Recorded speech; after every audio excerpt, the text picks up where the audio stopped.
सुधारो. रामाच्या कृष्णाच्या गोष्टी ऐकून मरण्यापेक्षा ते श्रवण केलेलं चिंतन वर्तमानामध्ये जीवनात स्थापित करण्याचा प्रयत्न कर. वर्तमान को सुधारो. रामाच्या कृष्णाच्या गोष्टी ऐकून मरण्यापेक्षा ते श्रवण केलेलं चिंतन वर्तमानामध्ये जीवनात स्थापित करण्याचा प्रयत्न करा. तर तुम्ही राम बनाल. या देशाला नुसतं रामाची भजनाची गरज नाही, या देशाला रामांची गरज आहे. रामाचं भजन प्रत्येक ठिकाणी चालू आहे, पण भजन कोण करायला? मायबापाला जोड्याने मारणारे लोक राम भजन म्हणायले. पहा गावागावामध्ये पहा तुम्ही, भजन करायले, पोत्या सांगायले, अर्थ सांगायले, हाऊस म्हणून करायले, मायबापांना टोले द्यायले, एकमेकाला लबाड बोलायले, काटे काढताय. हे लोक धर्म करायला निघाले. हे नाही केलं तरी चालेल, पण तुमच्या आचरणामुळे दुसऱ्याला एक किंचित त्रास होणार नाही याची गॅरंटी घेऊन जीवन जगा. त्यांची गरज आहे या देशाला.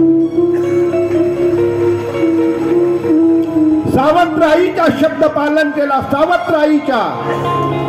तुम्हाला जर सख्या बापाने सांगितलं, तुम्हाला सख्या बापाने जर सांगितलं की लहान भावाला 2 एकर जास्त देईन, तू 2 एकर कमी घे, तर तुम्ही सख्या बापाच्या नरडीच्या घोट पिल्याशिवाय राहणार नाही. आणि रामाने सावत्र आईचा शब्द पालन करून राजवैभव सोडून दिला आणि निघून गेला. त्या रामाची गरज आहे या देशाला. काय वाटतं तुम्हाला? प्रत्येकीला वाटतं माझ्या मुलाने रामासारखं व्हावं, वाटतं की नाही?